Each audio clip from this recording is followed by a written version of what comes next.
Daddy के जाते ही उसने इत्मीनान भरी सांस खारिज की और किचन की तरफ बढ़ गया।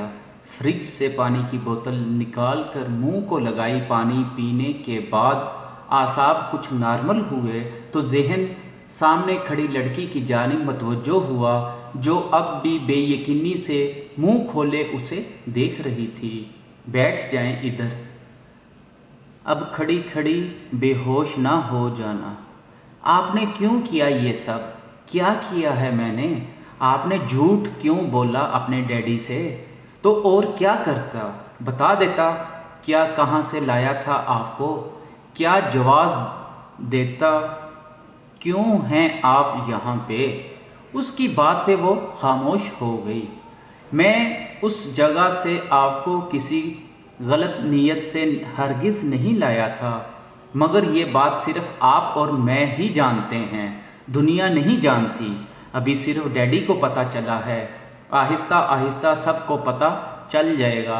अब आपकी यहाँ मौजूदगी मेरे लिए प्रॉब्लम बन रही है। वो बात करने के लिए तमहीद बांध रहा था।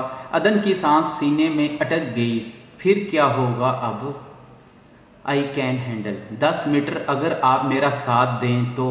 क्या मतलब? क्या करना है मुझे? उसने एक नज़र सोफे पे बैठी हालात से सहमी लड़की को देखा। जो बात वो कहने जा रहा था, अगर वो ना मानी तो क्या करना होगा मुझे? जो डैडी को बताया है वो सब सच करना है। आपको मुझसे निकाह करना होगा। क्या? वो स्प्रिंग की तरह सोफे पर से उछली। मगर ये कैसे हो सकता है? इस मसले का सिर्फ यही हल है मेरी नज़र में। मगर मैं कैसे कर सकती हूँ? नहीं, ये नामुमकिन है। मैं कैसे कर सकती हूँ आपसे निकाह? नहीं, मैं हरगिज़ नहीं कर सकती, कभी नहीं। वो नफ़ी में सर हिला रही थी। मोहतरमा, मुझे कोई शौक़ नहीं है आपसे निकाह करने का। ये सब सिर्फ आपकी हिफाजत के लिए कर रहा हूँ। नहीं करना तो ना करें, ये तो मेरे लिए और भी अच्छा है। मैंने तो बिला वजह डैडी को अपने ख़िलाफ़ कर लिया। चलें उठें, छोड़ के आऊँ आपको वापस।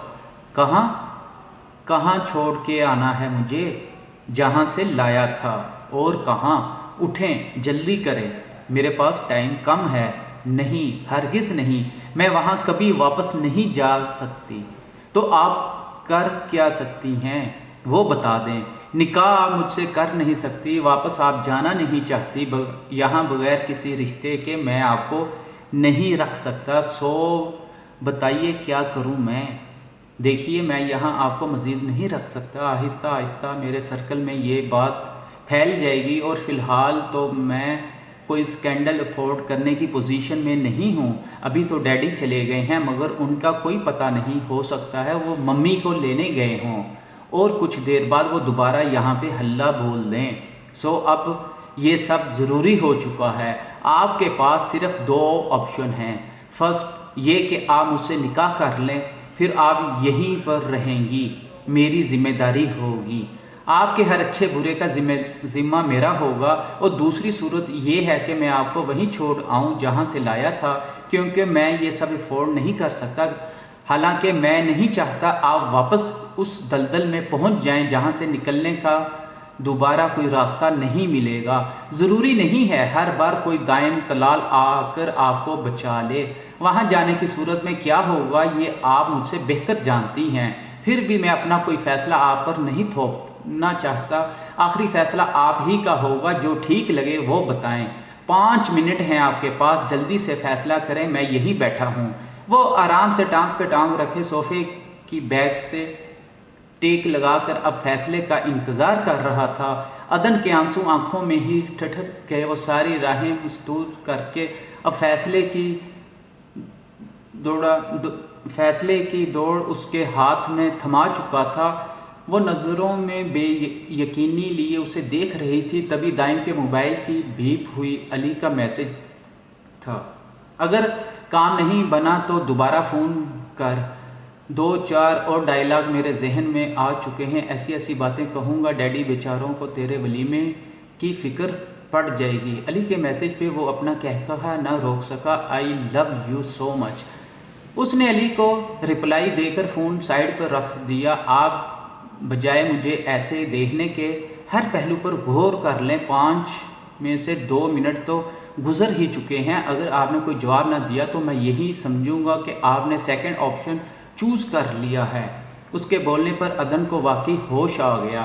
نہیں، میں واپس کبھی نہیں جاؤں گی۔ جو شخص میری خاطر اپنے ماں باپ کے سامنے کھڑا ہو سکتا ہے وہ مجھے دنیا کے بھیڑیوں سے بھی بچا سکتا ہے۔ ٹھیک کہہ رہا ہے، وہ ضروری نہیں ہے ہر بار کوئی دائم طلال آ کر مجھے بچا لے۔ اگر یہ مجھے واپس چھوڑ آیا تو نہیں، یہ معاشرہ مجھے کبھی قبول نہیں کرے گا۔ اگر مجھے خود کو بچانے کا آخری موقع مل رہا ہے تو میں اسے کبھی نہیں گنواؤں گی۔ مگر اماں بابا، کیا وہ مجھے تسلیم کر لیں گے؟ آخری پوائنٹ پہ وہ جھرجھری لے کر رہ گئی۔ یہ آخری موقع تھا، ورنہ پھر سے خریدار آئیں گے، پھر سے اس کی بولیاں لگیں گی۔ یہ سوچ آتے ہی وہ پوری جان سے لرز گئی۔ اب بھی وہ تکلیف یاد آتی تو آنسو بل بل آنکھوں سے گرنے لگتے۔ اب دوبارہ کسی آزمائش کا سامنا کرنے کی ہمت نہیں تھی۔ یہ شخص جیسا بھی ہوگا کم از کم مجھے رہنے کے لیے چھت تو دے گا نا۔ سر پہ آسمان اور پاؤں کے نیچے زمین کا مطلب اب وہ اچھے سے سمجھ چکی تھی۔ 5 کی بجائے 8 منٹ ہو چکے ہیں۔ اس کا مطلب ہے آپ کو سیکنڈ آپشن قبول ہے۔ سو چلیے ایسا ہی صحیح، اٹھیں، چھوڑ آؤں آپ کو، میں نکاح کے لیے تیار ہوں۔ اس نے خود کو کہتے سنا، آواز کسی گہری کھائی سے آ رہی تھی۔ اس کی بات سن کر دائم نے بے اختیار سر صوفے کی بیک سے ٹکا کر آنکھیں بند کر لی۔ وہ جانتا تھا عدن مر کے بھی سیکنڈ آپشن قبول نہیں کرے گی، اسی لیے اس نے فرسٹ آپشن کے بے انتہا فوائد اور سیکنڈ آپشن کے ڈبل نقصانات اس کے سامنے رکھے تھے۔ اپنے کمرے میں جائیں، میں نکاح کا بندوبست کرتا ہوں۔ وہ روبوٹ کی مانند اٹھ کر کمرے میں چلی گئی۔ ساری حسیات مردہ ہو چکی تھی۔ عدن کے جانے کے بعد اس نے علی کو فون کیا۔ وہ فون اٹھاتے ہی دوبارہ شروع ہو گیا۔ یار دائم، اگر تو کہے تو میں انکل سے بات کروں۔ اب یہ کوئی ڈکا چھپا معاملہ تو رہے گا نہیں، الیکشن نزدیک ہیں، مخالفین تو اس طرح کی باتیں بہت اچھالتے ہیں۔ انکل کو چاہیے بھابھی کو ایکسیپٹ کر لیں، ورنہ اگر دشمنوں کو بنک بھی پڑ گئی تو انکل کی کرسی تو گئی۔ میرا خیال ہے انہیں پہلے ہی تمہارا ولیمہ کر کے سب کو اطلاع دے دینی چاہیے۔ بس کر دے علی، بس کر دے، چلے گئے ہیں ڈیڈی۔ دائم نے بے تحاشا ہنستے ہوئے اسے درمیان میں روکا۔ تو پہلے بک دیتا نا، میں تو انکل کو بلیک میل کرنے کے لیے 150 ڈائیلاگ سوچ کر بیٹھا ہوں۔ ویسے بھی انکل کو سب سے زیادہ عزیز کرسی ہی ہے۔ جو کام کروانا ہوتا ہے انہیں دنوں میں کروا کر مشورے کا شکریہ۔ اب ذرا کھل کے بتا معاملہ کیا تھا۔ وہ میں تجھے بعد میں بتاؤں گا، پہلے ایسا کر، ایک نکاح خواں اور چند گواہوں کا بندوبست کر، صرف آدھے گھنٹے کے اندر جلدی سے سب کو فلیٹ پہ لے کر آ جا۔ I am waiting. او بھائی، تیرا دماغ کہیں سیر تو نہیں کرنے گیا؟ بریک پہ پاؤں رکھ لے۔ پہلے نقلی نکاح، اب اصلی نکاح۔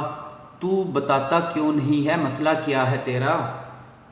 تم آؤ گے تو ہی بتاؤں گا۔ فی الحال سب کو لے کر پہنچ اور صرف اعتماد والے بندے لانا، اور ہاں، رابی کو بھی ساتھ لے کے آنا، آنٹی کو بنک بھی نہ پڑے۔ اچھا ٹھیک ہے، آتا ہوں۔ پر بارات کہاں لے کے جانی ہے؟ کون سی بارات؟ نکاح یہی میرے فلیٹ پہ ہوگا۔ کیا مطلب؟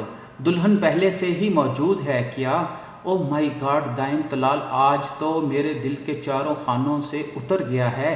شٹ اپ، جتنا کہا ہے بس اتنا کر، آدھے گھنٹے کے اندر پہنچو۔ آدھا نہیں یار، 1 گھنٹہ لگ جانا ہے مجھے۔ نہیں، صرف آدھا گھنٹہ۔ ڈیڈی فی الحال چلے گئے ہیں، ان کے دوبارہ آنے سے پہلے میں یہ سب فکس کرنا چاہتا ہوں۔ نہ بیٹا نہ، آدھا گھنٹہ تو مجھے گواہ اکٹھے کرنے لگ جانا ہے، باقی آدھے گھنٹے میں چھوارے بھی پیک کروانے ہیں۔ کیوں، تو نے چھوارے کیا کرنے ہیں؟ تو خود یہاں پہ مر، میرے لیے وہی بہت ہے۔ او پائی، پاکستان میں کون سا نکاح ہے جو بغیر چھواروں کے ہوا ہو؟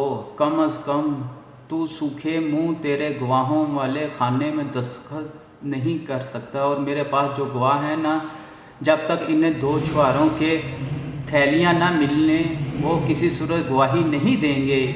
इसलिए अभी से सोच ले। तो तुझे किसने कहा है कि तू अपने जैसे इकट्ठे करके ले आ? देख, इस वक्त मैं बहुत डिप्रेस हूँ। इससे पहले कि डैडी दोबारा आ जाए मुझे ये सब हल करना है। तू अगर नहीं आ सकता तो बता दे ताकि मैं खुद कर लूँ सब कुछ। दाइम की गुस्सैली आवाज़ सुनते ही वो फ़ौरन लाइन पे आ गया। अच्छा, सीरियस तो ना हो, आ रहा हूँ। बिल्कुल अंकल, बिल्कुल निकल पड़ा हूँ। छुहारों वाला तो पीछे रह गया बेचारा। इससे पहले कि अली की बकबक दोबारा शुरू होती उसने फ़ोन बंद कर दिया। राबी, जल्दी से तैयार हो जाओ, हमें एक जगह पे जाना है। कहाँ पे? मेरे दोस्त की शादी है, सिर्फ 10 मिनट हैं तुम्हारे पास, अगर रेडी हो सकती हो तो जाओ। सिर्फ 10 मिनट में? अच्छा ठहरो, मैं अम्मी से पूछ के आती हूँ। नहीं, अम्मी से नहीं पूछना, बस तुम जल्दी से तैयार हो जाओ, सिर्फ हम दोनों ने जाना है। हाँ, वो क्यों? अम्मी को बताए बगैर नहीं जाना मैंने। देखो राबी, ये ज़रूरी है, अम्मी को भनक भी ना पड़े। मेरे पास टाइम कम है, सो हरी अप प्लीज़। अगले 10 मिनट में वो जल्दी से तैयार हो के आई। अम्मी, मैं नादिया से कुछ नोट्स लेने जा रही हूँ, भाई के साथ देर हो जाएगी तो परेशान मत होइएगा। वो अम्मी का जवाब सुने बगैर भागती हुई बाहर आई, जहाँ अली विसल पे विसल दे रहा था। इससे पहले कि अम्मी दरवाजे तक आती उसने जल्दी से गाड़ी भगा ली। अब बताओ कहाँ जाना है? बताया तो है, मेरे दोस्त की शादी है। कौन से दोस्त की है जो अम्मी को भी बताने नहीं दिया? जब जाओगी तो पता चल जाएगा। तुम्हारी बातें मुझे मशकूक लग रही हैं। हाय, कहीं तुम तो नहीं जा रहे शादी करवाने? दाइम का निकाह है। क्या? दाइम भाई का? उसकी पुरजोश चीख पे अली ने कानों पे हाथ रखा। फिर तुमने अम्मी को क्यों नहीं बताने दिया? इसलिए कि वो घर वालों के इल्म में लाए बगैर शादी कर रहा है। हाय अल्लाह, यानी खुफिया शादी क्यों कर रहे हैं वो? ऐसा तुम्हें रोकना चाहिए था उन्हें। अगर अंकल को पता चल गया तो? मेरे कहने पे तो नहीं रुका, तुम जाके रोक लेना उसे। अब बराए मेहरबानी मेरा सर ना खाओ, चुप करके बैठो। लड़की के घर वाले मान गए क्या इस शादी के लिए? ये देखो, मैं हाथ जोड़ता हूँ, मुंह बंद कर लो, वहाँ जाके सब कुछ पता चल जाएगा। उसे चुप करवा के वो मोबाइल पे मसरूफ़ हो गया। नवाब आलम पे भाई की मौत की खबर बिजली बनकर गिरी थी। सारी उम्र वो भाई से दूर रहे थे, मगर अब उसकी मौत ने इन्हें हिला के रख दिया। ऐसा लग रहा था जैसे जिस्म का एक हिस्सा मफलूज हो गया हो। उसे कल तो वो बिल्कुल ठीक ठाक गया था मेरे पास से, फिर एक दिन में ये सब कैसे हो गया? बस आपके पास से ही होकर आए थे, आते ही तबीयत ख़राब हो गई उनकी। मीर आलम के छोटे बेटे ने रूखे लहजे में जवाब दिया। नवाब आलम ज़ब्त के घूंट भर के रह गए। अब्दुल्ला ने उनके हाथ पे हाथ रख कर तसल्ली दी। जहांगीर कहाँ है नबील? अब्दुल्ला ने छोटे नबील से पूछा। जब से वो आए थे जहांगीर नज़र नहीं आया। मुझे क्या पता, मुझसे कौन सा पूछ के जाता है वो? नबील कहकर बाकी आए लोगों से ताज़ियत वसूल करने लग गया। अंदर अम्मा परवीन चची को साथ लगाए तसल्ली दे रही थी, मगर वहाँ पर अक्सर ख़वातीन बजाय दुख दर्द बांटने के नवाब आलम की किस्मत पे अफसोस कर रही थी। हक बा, चौधरी नवाब तो किस्मत ही माड़ी लखवा के लाया है। पहले बेटी घर से भाग गई, अब भाई भी सारा कुछ छोड़ के ऊपर पहुंच गया। हालांकि नंबर तो पहले चौधरी नवाब का ही था, पर आई को कौन टाल सकता है? छोटा भरा पहले ही चला गया। ان جاہل عورتوں کی باتوں پہ اماں نے دہل کر دل پہ ہاتھ رکھا۔ کچھ پتہ چلا کہاں چلی گئی ہے وہ لڑکی؟ اللہ جانے بہن، میرے خیال ہے تو کوئی اونچا ہی ہاتھ مارا ہوگا اس نے۔ اماں میں اب اتنی ہمت نہیں تھی کہ وہ ان عورتوں کی زبانیں بند کروا دیتی۔ ان کے آنسوؤں میں روانی آ گئی۔ یہ سب تو شاید اب تاعمر جھیلنا تھا۔ باپ کے جنازے پہ بھی جہانگیر موجود نہ تھا، یہاں تک کہ میر عالم پہ منو مٹی ڈال دی گئی مگر جہانگیر نہ آیا۔ چچا کے سوئیم کے بعد عبداللہ نے ہر چیز ایس پی دانیال سے ڈسکس کی۔ تم نے مجھے اس وقت کیوں نہ بتایا جب وہ گھر آیا تھا؟ میں کوئی بھی کیس اس پہ ڈال دیتا۔ اب خدا جانے وہ کہاں چلا گیا ہے، اس کی فیملی تو ہے نا، اس سے پتہ کرو۔ سوئیم کے بعد اس کی ساری فیملی گاؤں سے جا چکی ہے، کسی کو کچھ علم نہیں وہ کہاں چلے گئے ہیں، رات کے اندھیرے میں ہی کہیں غائب ہو گئے۔ اوہ مائی گاڈ، یہ کیسے ہو سکتا ہے؟ یہ تو سب ایک بڑی پلانڈ گیم ہے۔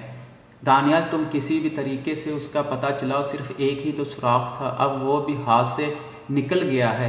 پریشان مت ہو، میں کوشش کرتا ہوں۔ دانیال کی طفیل تسلی پہ وہ پیشانی مسلطہ دروازے کی جانب بڑھ گیا۔